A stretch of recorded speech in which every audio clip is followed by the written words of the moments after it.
The revolution's begun. The time to stand up has come.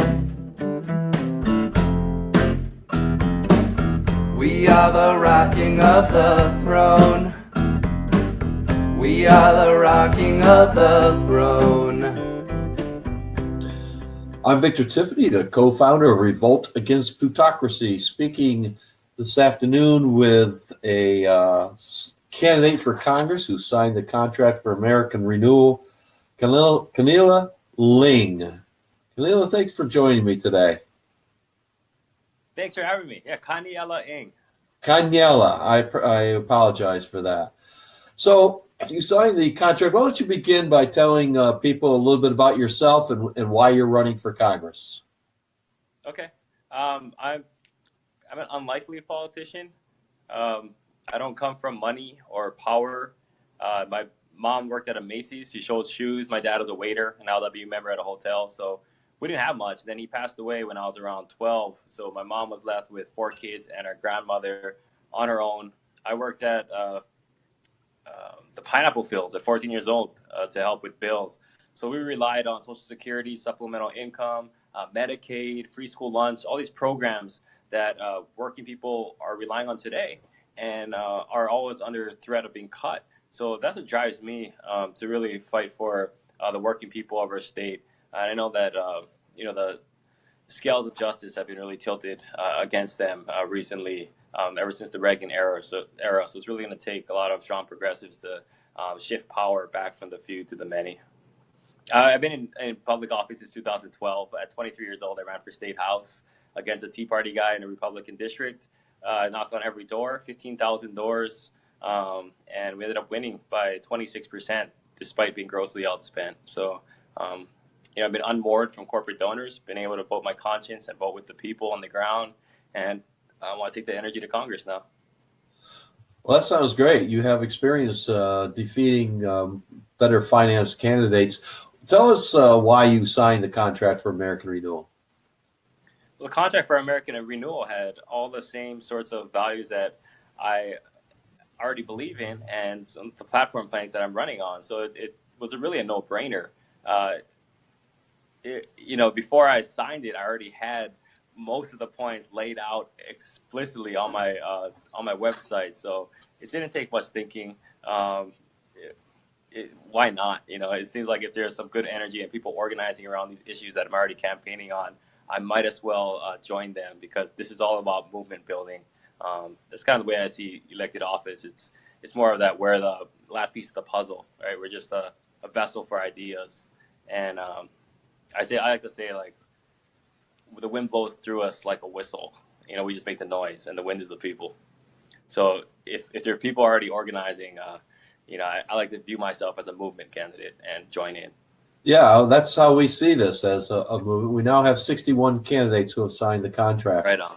Great. Yeah. So there's a lot of expensive items in there. Medicare for all, free college for qualified students, a steep infrastructure plank.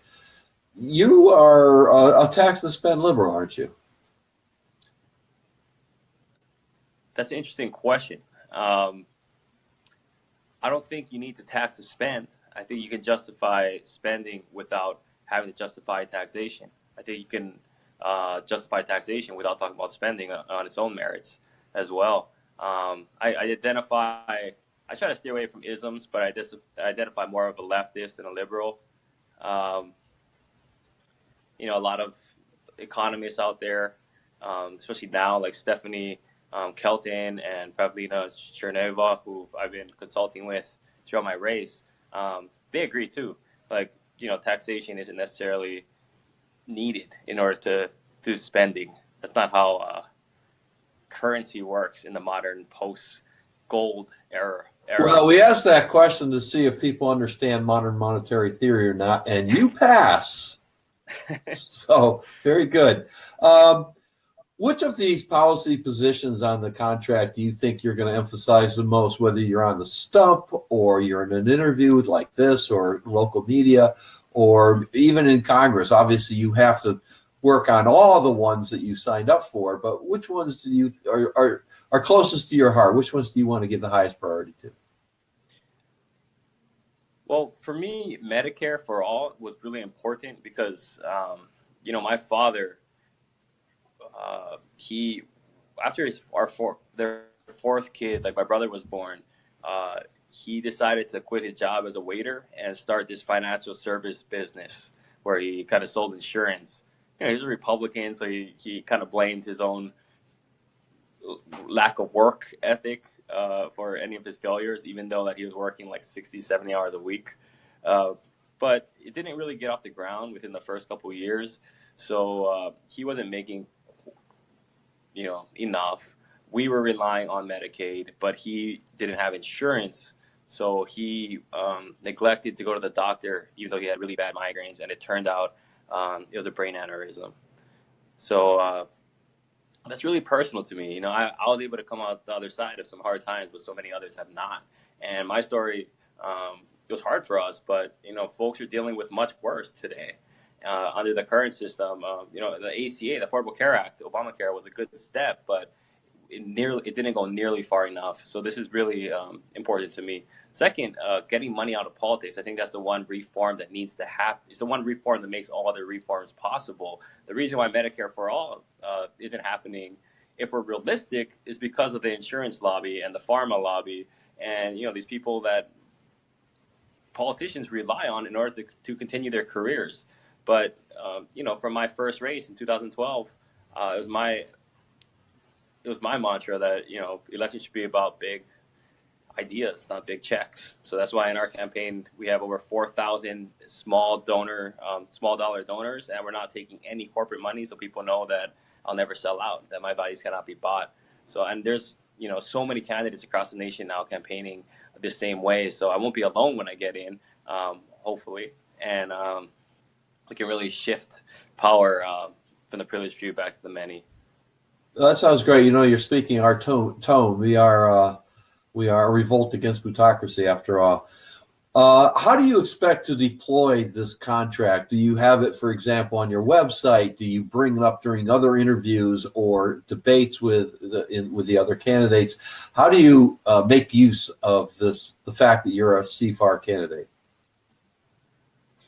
Yeah, we mentioned it in a few interviews so far. Usually when we stump, I said and if you don't believe that I stand that I'll ever go back on this, like I've signed on it. I've with this contract.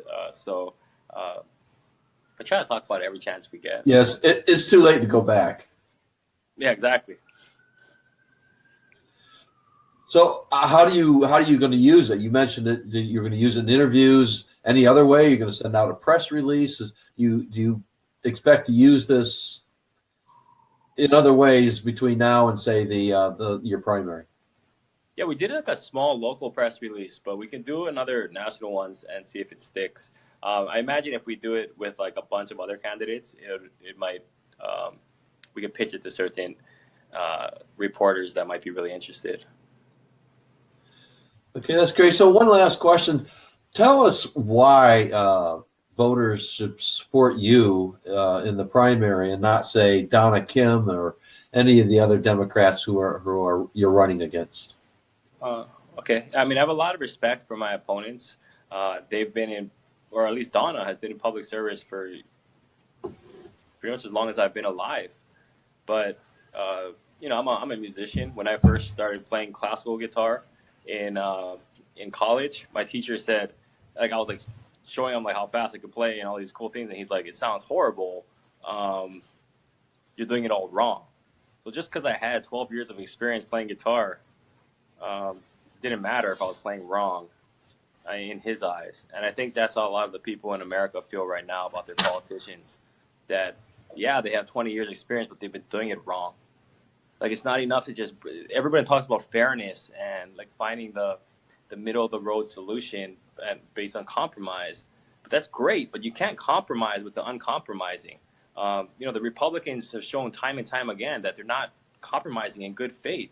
And you got to be naive or deluded to think that you can come into office, into Congress, and sit down with like Donald Trump and Paul Ryan and hash out something that actually helps working families. That's not going to happen because they're bought out, they're paid for.